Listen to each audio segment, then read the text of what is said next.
west wind moves among the fields of barley, you can tell the sun in his jealous sky when we walked in fields of gold.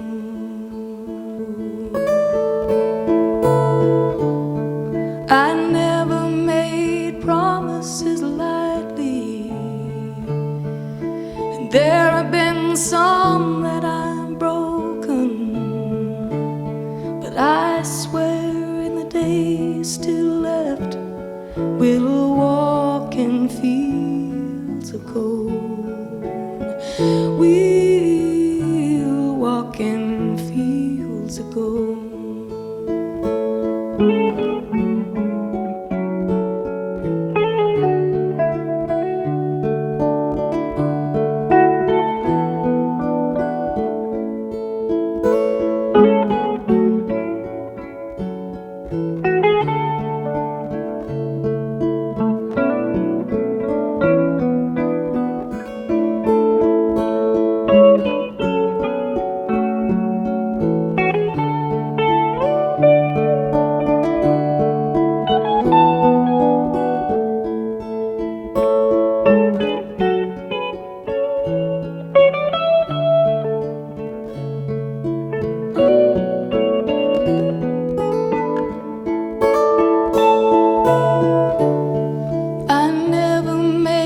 Promises lightly, and there have been some that I've broken, but I swear in the days still left, we'll walk in fields of gold. We'll walk in fields of gold.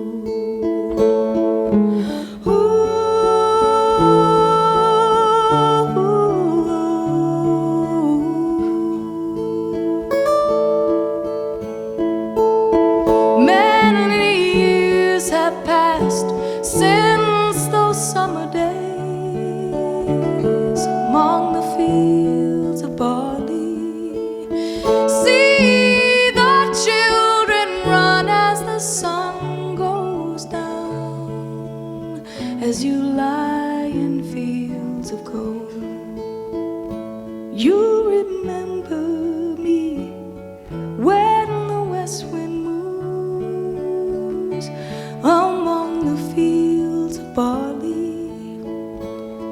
You can tell the sun in his jealous sky when we walked in fields of gold. When we walked in fields of gold. When we walked in fields of gold.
Just remember till you're home again, you belong to me.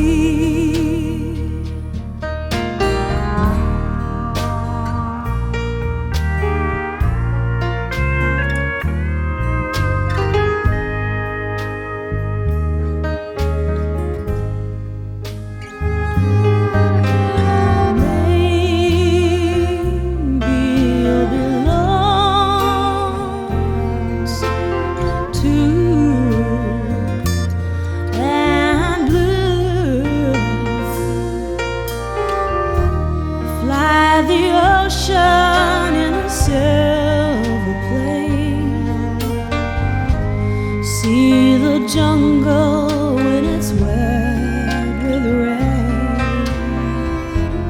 Just remember till you're home again, you belong to me.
Say, hey, good looking, what you got cooking? How's about cooking something up with me? Hey, sweet baby, don't you think maybe we could find us a brand new recipe? I got a hot rod Ford and a $2 bill, and I know a spot right over the hill. There's soda pop and the dancing's free. So if you wanna have fun, come along with me. Say, hey, good looking, what you got cooking? How's about cooking something up with me?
ready. How's about saving all your time for me?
a church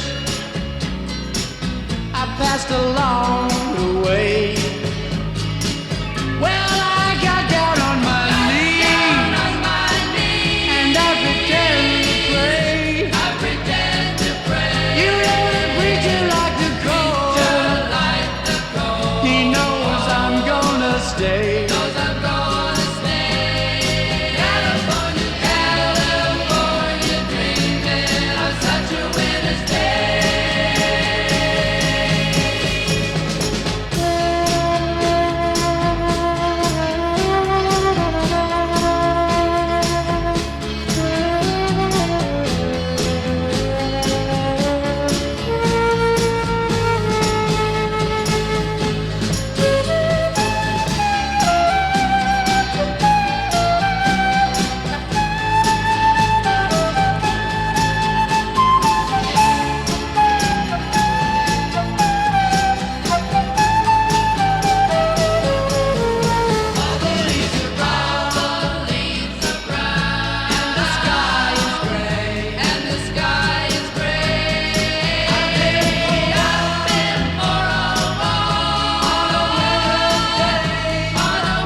Well, it takes all kinds to make a world. Big and little men and women, boys and girls. And I'm the kind of guy hard luck sure gives a whirl. But I guess it takes all kinds to make a world. My friend and me who went to a picture show in town, they called his name and said his house had just burned down. I took his hand and offered him my sympathy. Then suddenly I remembered that he lived with me. Well, it takes all kinds to make a world. Big and little men and women, boys and girls. And I'm the kind of guy hard luck sure gives a whirl. But I guess it takes all kinds to make a world.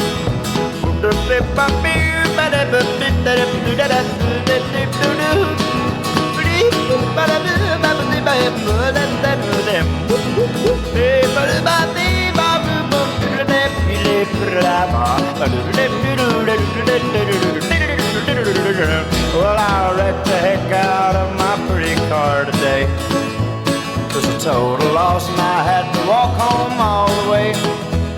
Then a phone call said you're holding ticket 17.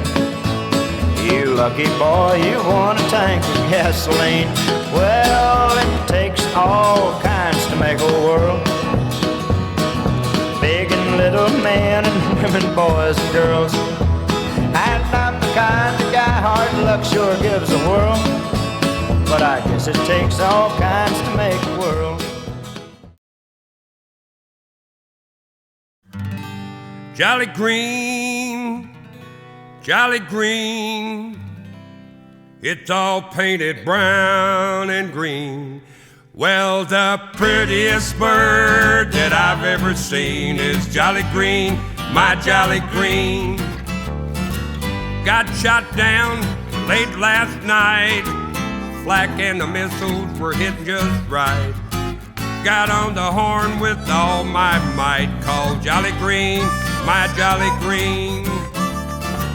Jolly green, jolly green, it's all painted brown and green. Well, the prettiest bird that I've ever seen is jolly green, my jolly green.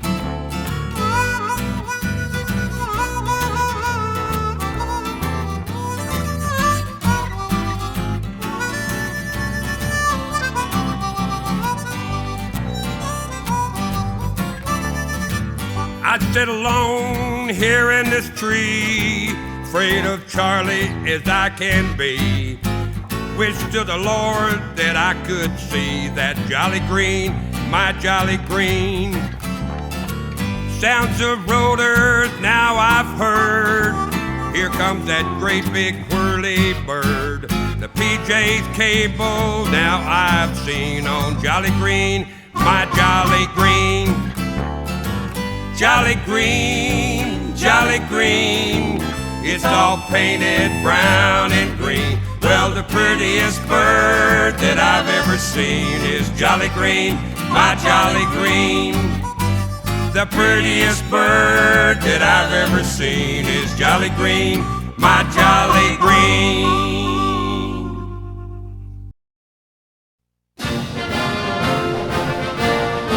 Attention to orders.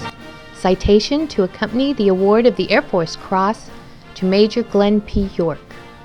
The President of the United States of America, authorized by Title 10, Section 8742, United States Code, awards the Air Force Cross to Major Glen P. York. Major York distinguished himself by extraordinary heroism in connection with military operations against an opposing armed force in Southeast Asia as rescue crew commander of an unarmed HH-3E helicopter near Nam Dinh, North Vietnam, on 18 July 1967. Despite the knowledge that a preceding rescue force had been damaged and driven away by intensive anti-aircraft fire, Major York unhesitatingly entered an extremely hostile area to rescue a downed United States Navy pilot. In the approach to the pilot's position, one of Major York's escort aircraft was hit and forced to withdraw. Major York deliberately disregarded continuous heavy fire from all directions and hovered over the downed pilot until he was safely hoisted aboard. Through his extraordinary heroism, superb airmanship, and aggressiveness in the face of the enemy, Major York reflected the highest credit upon himself and the United States Air Force.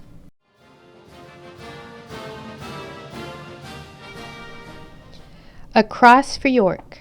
Several times the aircraft shuddered from nearby explosions and the crew yelled that we were taking hits, but we had to get the man out. There was no doubt in Lieutenant Larry Duthie's mind. This was one hell of a place to punch out. But when your airplane is on fire and breaking up, there's just no other way to go, even if you are only 30 miles from Hanoi. So the Navy JG squeezed the triggers to eject. The last thing he heard before he left his burning jet was his wingman's excited voice trying to contact the rescue people. "Mayday! Mayday!" the voice crackled over the emergency radio frequency. "My flight leader's aircraft is on fire and out of control. He has just bailed out. I'll cover him until rescue arrives."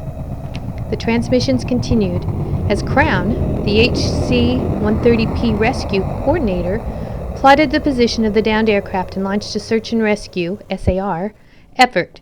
The SAR force, 4 A-1E Sandys, and 2 Jolly Green Giant rescue helicopters, along with Crown, was on alert at forward holding points when the distress call came over the air. Leading the flight of rescue helicopters was Major Glen P. York, whose crew immediately plotted a course to the coordinates of the downed pilot. When they realized exactly where the survivor was located, they couldn't believe it. Dubious, Major York had his co-pilot, First Lieutenant Billy N. Privet, plot the course again. There was no mistake. The downed man was just 30 miles south of Hanoi, North Vietnam. Even to reach the area, Major York's Jolly Green Giant and the Sandys would be forced to dodge dozens of heavy anti-aircraft artillery batteries, skirt active surface-to-air missiles, SAM sites, and come within range of MiG fighters which were airborne at that very time. Nevertheless, the SAR team moved out. First to go in search for the downed American pilot were 2 Sandys, piloted by Major Theodore N. Bronsky, Sandy 1, and Captain William B. Carr, Sandy 2. Together they headed for the North Vietnamese border. The 2 rescue helicopters were escorted by Sandys 3 and 4, flown by Captain Paul M. Sikorsky and the author.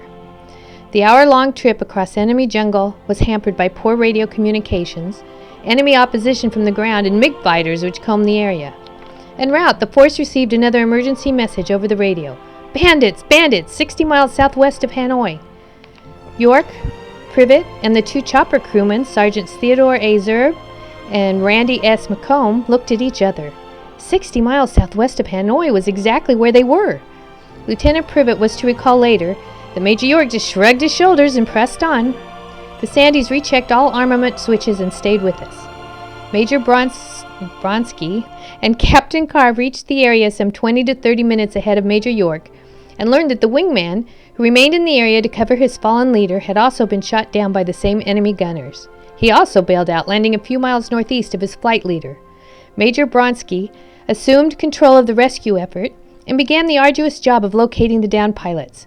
He faced many enemy gunners who were eager to score still another victory against the low, slow-flying rescue aircraft. Silencing them would be a monumental task at best. They had ably demonstrated the capability to shoot down high-performance aircraft by downing 2 Navy jets that very morning. They had also downed another Navy jet in that area the previous day. The SAR force was again warned that MiG fighters were in the immediate area. As if by design of fate, an unidentified Delta Wing jet fighter approached from Major Bronsky's blind side, which is his right rear. "Sandy 1, bandit at 5 o'clock low," screamed Captain Carr over the radio. Jettisoning his rockets, bombs, and external fuel tanks, Major Bronsky took hard evasive action. Although he evaded the attacking MiG, which made one pass and left, all that remained on his A-1E were four 20mm cannons. They too soon became useless as his aircraft was raked with a withering barrage of ground fire. Bronsky stayed in the area despite his crippled aircraft and continued to direct his wingman and several Navy aircraft against the entrenched gun positions. They were successful in silencing most of the enemy gunners. Meanwhile, Sandys 3 and 4 approached the area with the 2 Jolly Greens.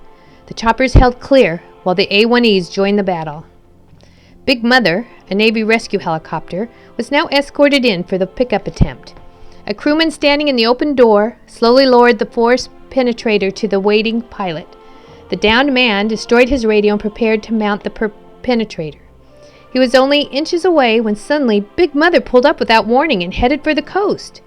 The Navy chopper had been hit by a burst of ground fire that critically injured the crewman in the open door. The Big Mother pilot tried desperately to reach the carrier and medical attention for the injured man.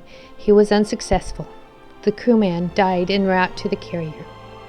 In the meantime, the A-1Es attacked the new gun positions, which had remained silent until the defenseless helicopter became stationary only 100 feet above the jungle. The gunners had actually ignored the fighter bombers to concentrate on Big Mother. Major Bronsky and Captain Carr, now dangerously low on fuel, were forced to withdraw. The effort was temporarily suspended while forces were regrouped. Captain Sikorsky assumed control of the effort and led a renewed strike against the new gun positions. He was tracked and hit by a barrage of ground fire as he made a low pass over the survivor's position. This renewed effort again silenced advancing enemy replacements, but the situation was still critical. The downed pilot had destroyed his radio in anticipation of being picked up by Big Mother. The rescue team no longer had voice contact with him.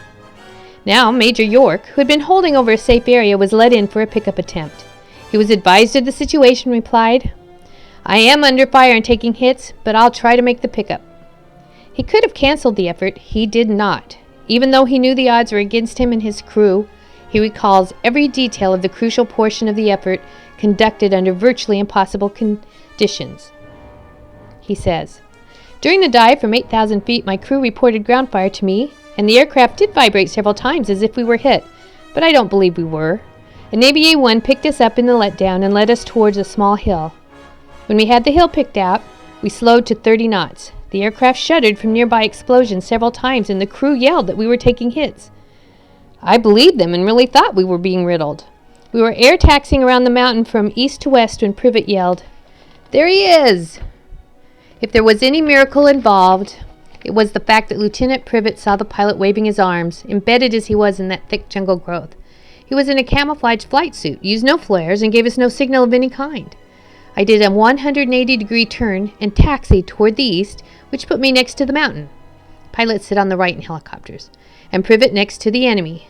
When I saw that man down through all those trees, it really amazed me that we had located him without flares. I can see the expression on his face as vividly today as when it happened, and let me assure you that Lieutenant J.G. Larry Duthie was showing some concern. When I spotted him, I kept my eyes glued to him and moved the helicopter forward and to the right into a hover as I continued to look down. I held the machine as close to the tops of the trees as I could, and it took a lot of cable to reach him. All the time there was a lot of chatter on the radios, and the crew kept telling me how bad it was. but I was concentrating on holding the HH-3 in one spot. When he started coming up the hoist, I looked around a bit and found I had severed the top of a small tree. When Sergeant Zerby said the survivor was clear of the trees, I started moving out, and as soon as he was aboard, I came in with full collective pitch and put it right back down on the treetops, until we had a couple of hills between us and the pop guns.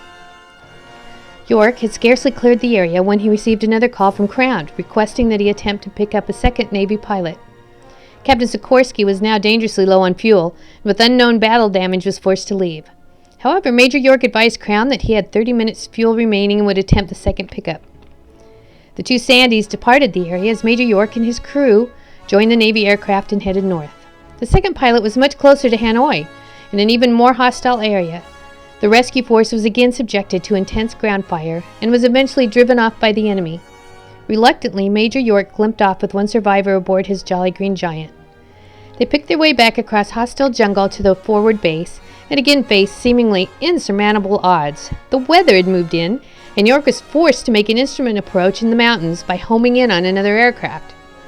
As Lieutenant Privet recalled, "We didn't make a victory pass," which is a swing across the fields at low altitude to indicate success, when we broke out. In fact, we landed straight in with two low fuel warning lights staring at us and a nose gear that wouldn't extend. The rescued Navy pilot, Lieutenant J.G. Larry Duthie, during debriefing stated, "The enemy was within 50 feet of me when I mounted the force penetrator. They withheld their fire until the rescue aircraft came into view directly overhead. Needless to say, I was prepared for the long hike to Hanoi before Major York came in for the pickup. The effort was truly remarkable. The Commander-in-Chief of the Pacific Fleet and Commander-in-Chief of the Pacific Air Forces, along with the Commander of the 7th Air Force in Vietnam, personally congratulated the rescue personnel for their bravery, courage, and professionalism. Major York received the Air Force Cross. His crew and the 4 Sandy pilots received the Silver Star."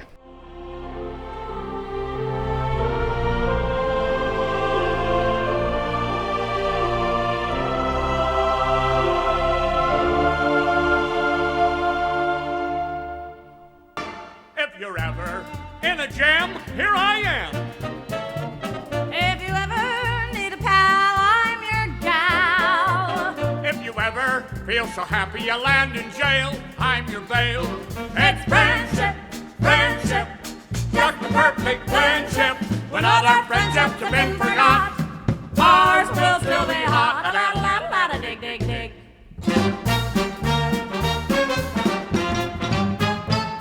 If you're ever down a well, ring my bell. If you ever catch on fire, send the wire. If you ever lose your teeth when you're out to dine, borrow mine. It's friendship, friendship, just the perfect friendship. When all our friendships have ceased to gel, ours will still be swell. Hip, hip, hip.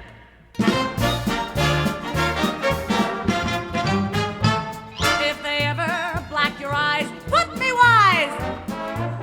If they ever cook your goose, turn me loose.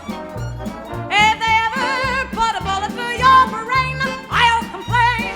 It's friendship, friendship, just a perfect friendship. When all our friendships go up in smoke,